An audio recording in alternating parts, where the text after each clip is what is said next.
इस चैनल के माध्यम से हम लोग सरस्वती माता के बारे में अपने दर्शक को कुछ बताना चाहते हैं, तो आपसे कुछ सवाल जो सरस्वती माता से जुड़े पूछना चाहते हैं कि माँ सरस्वती को विद्या की देवी क्यों कहा जाता है?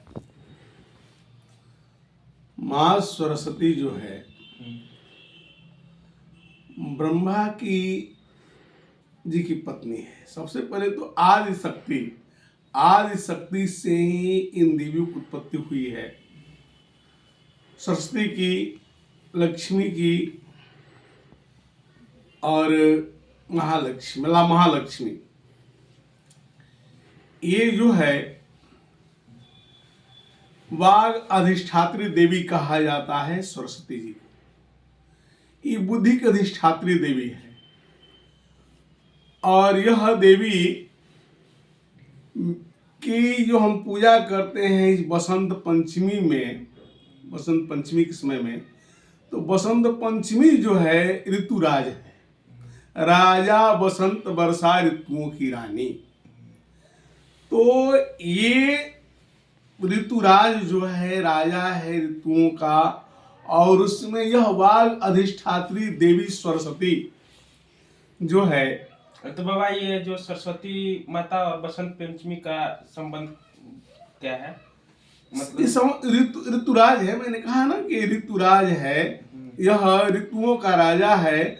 और ऋतुओं के राजा भगवान ने कहा कि गीता में जो आप पढ़ेंगे, भगवान ने अपना जो पूर्ण दिखाया है, उसमें भगवान ने कहा है कि मैं ऋतु में बसंत हूँ।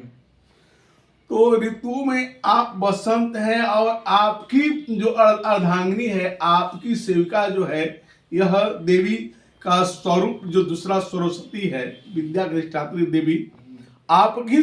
ब्रह्मावत पुराण में ये बात आया हुआ है। ये तीनों देवियां लक्ष्मी, राधा, गंगा, सरस्वती इत्यादि जो नाम जो है, ये उनकी ही पत्नी, नारायण की ही पत्नी है। ब्रह्मावत पुराण में ये बात आई हुई है। तो उस हिसाब से ये अगर आप नारायण हैं तो आपकी सौभागिनी, आपकी संगिनी यह सरस्वती है। तो आप वो हैं, क्योंकि बसंत हैं आप बसंत हैं, आप ऋतुराज हैं, तो आपके अधिष्ठात्री, आपकी सौभागिनी, आपकी सरस्वती है। तो विशेष रूप से हम सरस्वती की पूजा करते हैं और उनसे जोड़ते हैं, उस ठाकुर से जोड़ देते हैं, और ठाकुर जी ही मन को शुद्ध करते हैं। इसी कारणवश मतलब बसंत यही कारण है कि विद्यार्थियों को, या जो बुद्धि की चाहना करने वाला है, बुद्धि विकसित करने वाला जो विद्यार्थी है, व्यक्ति है, जो भी हो, वह देवी अधिष्ठात्री की पूजन करता है इस कुसुमाकर, इस बसंत उत्सव में।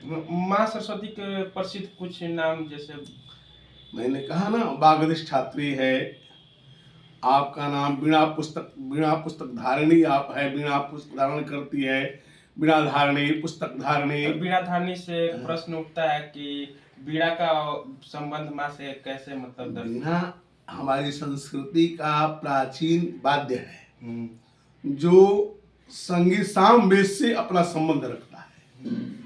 सामवेदी, सामवेद से उसमें जो मात्रा है सामवेदी, अब तो उसका ज्ञान हमें है नहीं, हम उसको बता सकेंगे।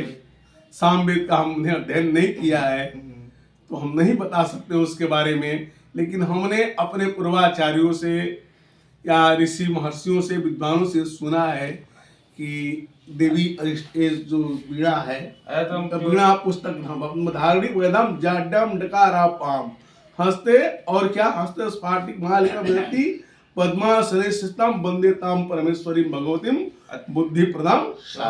हमें उनसे मतलब माँ हंस पे वास करती हैं, तो हंस के बारे में हंस श्वेत होता है। हंस जो होता है निर्मल, देखिए हंस का रंग जो है, उनकी वाणी में कुरूप होता है। हंस कुरूप और देखने में स्वरूपवान नहीं होता है, लेकिन उनका गुण ग्राही होता है। हंस निरक्षीर विवेकी होता है। हंस पर देवी इसलिए सवार होती है, वह निरक्षीर विवेकी है, यानी दूध और पानी को अलग करने की सामर्थ्य अगर किसी में है तो एकमात्र हंस में है। और जो देवी अधिष्ठा देवी का पूजा करने वाला सरस्वती देवी का हम जो विद्यार्थी पूजा करता है, जो व्यक्ति चिंतन करता है, वह निरक्षर विवेकी होता है, यानी कुबुद्धि में सुबुद्धि ला देता है। कुबुद्धि में सुबुद्धि लाने की सामर्थ्य है तो एकमात्र माँ सरस्वती का आराधना करने वाले के पास ही है, क्योंकि वह सर्वशास्त्र विशारद होती है वह देवी। उनका आशीर्वाद जब होगा, आप कुबुद्धि में सुबुद्धि ला देंगे। पारस परस सुहाई वाली जो स्थिति है वह माँ सरस्वती की अर्चना में ही है। माँ सरस्वती का श्वेत वस्त्र धारण करने का कुछ सब वही उसी अर्थ में जाता है। हंस के अर्थ श्वेत वस्त्र जो होता है सादगी का प्रतीक होता है। श्वेत वस्त्र सच्चाई का प्रतीक होता है। और जैसे झंडा देखे होंगे, झंडा तिरंगा होता है, उसमें श्रद्धा है, सच्चाई कहते हैं हम ना, कहता है यह चक्र हमारा कदम कभी न रुकेगा। तो ये सच्चाई का सादगी का प्रतीक है श्वेत वस्त्र। चलिए बाबा, बहुत कुछ पता है। और जाते जाते एक ठो बात की, मतलब विद्यार्थियों को पढ़ने से पहले सरस्वती जी का कुछ वंदना, बिल्कुल, कौन सा ऐसा वंदना है जो करके पढ़े तो मन जाना? या कुंदेन्द्र तुषार हार धवला, या शुभ्र